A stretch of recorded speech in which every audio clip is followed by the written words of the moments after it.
दोस्तों ये कहानी उस समय की है जब पूरी दुनिया में एक अजीब सा वायरस फैलने की वजह से सिर्फ कुछ ही लोग बचे थे जो सरवाइव कर पा रहे थे। इन्हीं में से एक ऐसा परिवार भी था जिसमें सिर्फ लड़कियां रहती थीं। लेकिन इस परिवार की जिंदगी तब बदल जाती है जब इनमें से एक लड़की एक अनजान आदमी को अपने घर ले आती है। तो कहानी शुरू होती है और हमें कयामत की बात की दुनिया को दिखाया जाता है। यहाँ पर हम रेगिस्तान के बीच में बने हुए एक ग्लास हाउस को देखते हैं और यही एकमात्र ऐसी जगह है जहाँ अभी तक हरियाली बची है। इसके बाद हम एक आदमी को इस ग्लास हाउस के पास आते हुए देखते हैं जिसको जल्दी ही कोई गोली मार देता है। इसके बाद हमें उस ग्लास हाउस के अंदर रहने वाले परिवार को दिखाया जाता है जिसमें 3 बहनें थी जिनका नाम बी, ईवी और डेजी था। वो उस आदमी के शरीर को अंदर ले आती हैं, जिसके बाद वो उसके शरीर के सारे अंजर पंजर निकालकर बचे हुए सामान को अपने गार्डन में दफना देती हैं। इसके बाद हमें यहाँ पर उसके भाई गेबी को दिखाया जाता है जो कि वहाँ पर बैठा कुछ सोच रहा था। फिर हमें बताया जाता है कि गेबी बाहर की जहरीली हवा से संक्रमित हो चुका है जिस वजह से उसने अपनी कुछ यादों को खो दिया है। इसके बाद ये दोनों भाई बहन अपनी माँ के पास आते हैं और उन्हें उस आदमी के बारे में बताते हैं जिसको इन्होंने मारकर गाड़ दिया। इस पर उनकी माँ उन्हें कहती है कि इनका ह्यूगो नाम का एक और भाई था जो कि कई सालों पहले ये घर छोड़कर भाग गया था। अब यहाँ पर ये सभी घर वाले मिलकर कुछ अजीब सा रिचुअल करते हैं जो कि इनकी यादों को ताजा रखने में इनकी मदद करता है। अब अगले दिन बी जंगल में पहरा दे रही थी कि तभी उसकी नजर एक अजनबी पर पड़ती है जो कि उसके पास ही आ रहा था और बेहोश होने से पहले वो अपना मास्क उतार देता है। अब यहाँ पर बी उसे मारने के बजाय उसे ग्लास हाउस के अंदर लाने का फैसला करती है, लेकिन जब ये बात उसकी माँ को पता चलती है तो वो काफी गुस्सा होती है।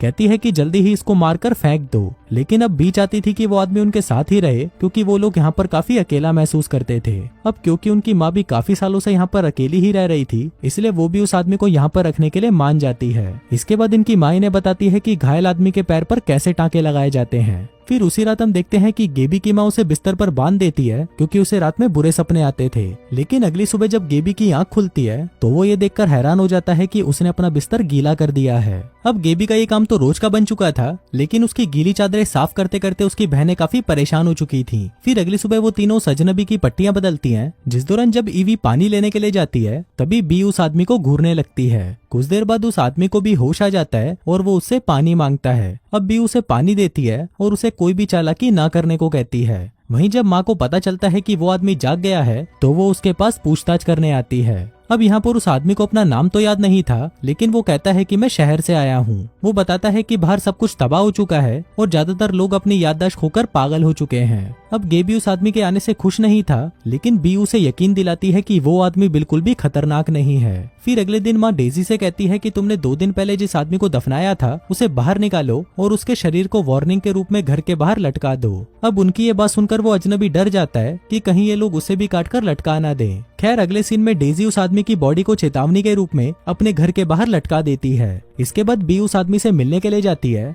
और उसे वहाँ पर उगने वाले कई तरह के फल भी दिखाती है क्योंकि यहाँ पर बी अब इस आदमी को पटाना चाहती थी। इस दौरान जब वहाँ पर ईवी आती है तो बी उसे वापस भेज देती है क्योंकि बी उस आदमी को पहले पाना चाहती थी। बाद में ईवी अपनी बहन को समझाती है कि देख, उस आदमी पर इतना भरोसा भी मत कर क्योंकि ये आदमी हमारे लिए खतरनाक भी हो सकता है। लेकिन बी उसकी इन बातों पर ध्यान नहीं देती। फिर अगले सीन में हम डेजी को देखते हैं जो उस आदमी से पूछती है कि तुम मुझे बताओ कि घोड़ा कैसा दिखता है। तभी वो आदमी उसे कहता है कि तुम मुझे चाकू ला कर दो, मैं तुम्हें लकड़ी का एक घोड़ा बनाकर दिखाता हूँ। तभी उसकी बात मानकर डेजी बगीचे में जाकर अपनी बहनों से छुपते छुपाते एक चाकू को उठा ले आती है। फिर जब वो आदमी लकड़ी से घोड़ा बना रहा था तभी गेबी वहाँ पर उसे देख रहा होता है। फिर वो आदमी गेबी को सिखाने लगता है कि टुकड़ों को कैसे जोड़ना है, जिस पर गेबी भी वैसा ही करता है। लेकिन जब वो ऐसा नहीं कर पाता तो वो गुस्से में वहाँ पर तोड़फोड़ मचाना शुरू कर देता है। अब अपने भाई का पागलपन देखकर डेजी उस आदमी को खोल देती है ताकि वो उसके भाई को कंट्रोल कर सके। तभी ये सब देखकर उनकी माँ को भी यकीन हो जाता है कि ये अजनबी उनके लिए खतरा नहीं है, इसलिए वो उसे भी अपने परिवार में आजादी से रहने देने का फैसला करती है।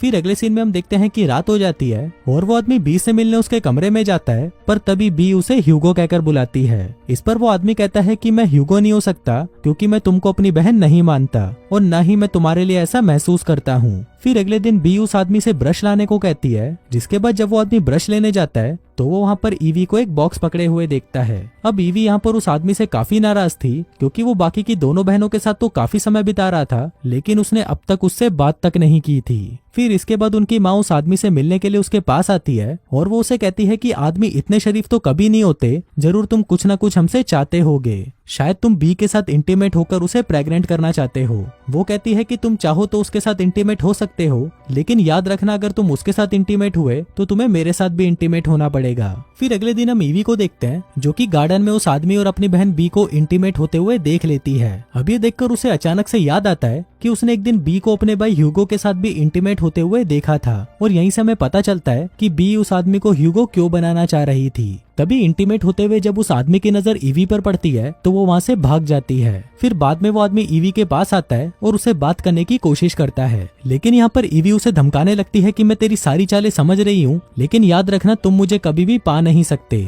ईवी उसे कहती है कि बी पहले से ही दिमाग से पैदल है और उसका दिमाग कमजोर है, इसलिए उसे कोई फर्क नहीं पड़ता कि उसके साथ कौन इंटीमेट हो रहा है। फिर ये कहकर जब ईवी वहाँ से चली जाती है तो उस आदमी को वहाँ पर ईवी का एक बॉक्स मिलता है जिसमें उसे एक नेकलेस भी मिलता है। अब ये देखकर उसे एक आइडिया आता है और वो उस नेकलेस को चुरा लेता है, जिसके बाद वो सभी से कहता है कि उसे ये नेकलेस उसकी माँ ने दिया था। अब उसकी ये हरकतें देखकर ईवी समझ जाती है कि ये लोग जिस पर भरोसा कर रहे हैं वो तो एक नंबर का गद्दार है। फिर वो सभी से कहने लगती है कि ये आदमी गद्दार है, लेकिन तभी बी उसका बचाव करते हुए कहती है कि ईवी को तो बस इस आदमी से जलन हो रही है क्योंकि वो इसे भाव नहीं देता। अब ये सुनकर उसकी माँ बी पर गुस्सा करने लगती है और कहती है कि तुम सभी बहनों में सबसे बड़ी थी, इसलिए मुझे तुम पर ज्यादा भरोसा था, लेकिन जब से तुम अपने भाई ह्यूगो के साथ ही इंटीमेट हुई हो तब से तुमने हमारी सारी उम्मीदें तोड़ दी हैं। अब जैसे जैसे दिन बीतते हैं वो आदमी उनका भरोसा जीतने के लिए उनकी माँ से उसको और भी ज्यादा काम देने को कहता है, जिस पर उसकी माँ कहती है कि तुम चिंता मत करो, तुम वैसे ही यहाँ पर कुछ ही दिनों के मेहमान हो। फिर इसके बाद माँ बी से कहती है कि तुम्हें हमें और उस अजनबी में से किसी एक को चुनना होगा, क्योंकि हमारे पास जितने भी पेड़ पौधे हैं उससे ज्यादा लोगों का पेट नहीं भरा जा सकता।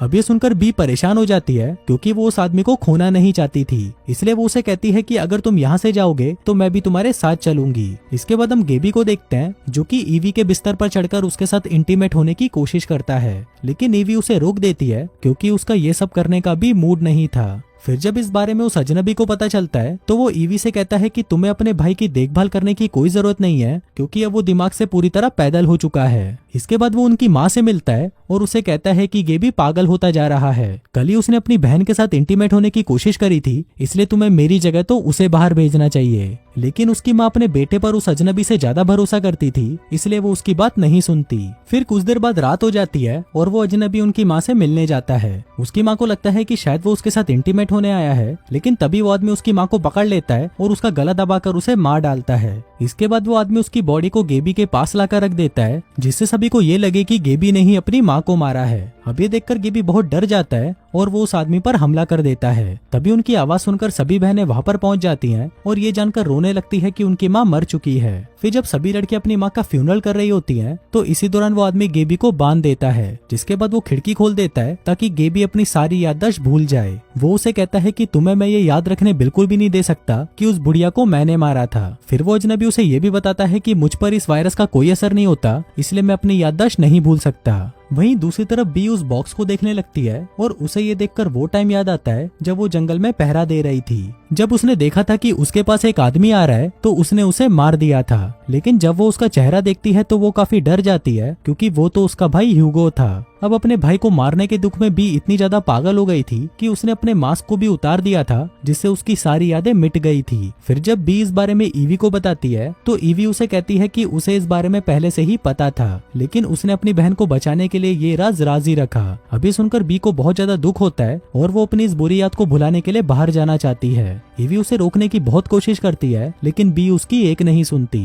तभी वो आदमी भी वहाँ पर आ जाता है और ईवी से बी को बाहर जाने देने के लिए कहता है। इसके बाद उन दोनों को भी पता चल जाता है कि गेबी भी अपनी याददाश्त खो चुका है। फिर जब भी बाहर जाकर अंदर आती है तो वो काफी खुश होती है, जैसे कि कुछ हुआ ही ना हो। उधर ईवी यहाँ पर दुखी थी क्योंकि ये जगह धीरे धीरे उसकी याददाश्त को भुला देगी और यहाँ पर अब डेजी ही अकेली बचेगी जिसको ये सब याद रहेगा। लेकिन तभी वो आदमी उसे सहारा देते हुए कहता है कि मुझे भी तुम्हारे साथ सब कुछ याद रहेगा, जिसके बाद ये दोनों एक दूसरे को किस करने लगते हैं। फिर हम देखते हैं कि अब ईवी यहाँ पर माँ की जगह ले लेती है और इस घर की मुखिया बन जाती है, जिसके बाद वो अजनबी ह्यूगो बन जाता है और बी ईवी बन जाती है। वहीं डेजी ईवी की बेटी बन जाती है और गेबी सभी का भाई बन जाता है। अब जैसे जैसे दिन बीतते हैं वैसे वैसे बी भी अब ह्यूगो की तरह बिना मास्क पहने ही बाहर घूमने लगती है। फिर एक दिन गेबी अचानक से ही जमीन खोदता है और उसे वहाँ पर बी और ईवी के नेकलेस के साथ 2 कंकाल मिलते हैं, जिससे हमें पता चलता है कि माँ ने यहाँ पर पहले से ही रहने वाले लोगों के नाम और उनके नेकलेस को संभाल कर रखा था, जिसके बाद उसने नए लोगों को उनकी पहचान दे दी।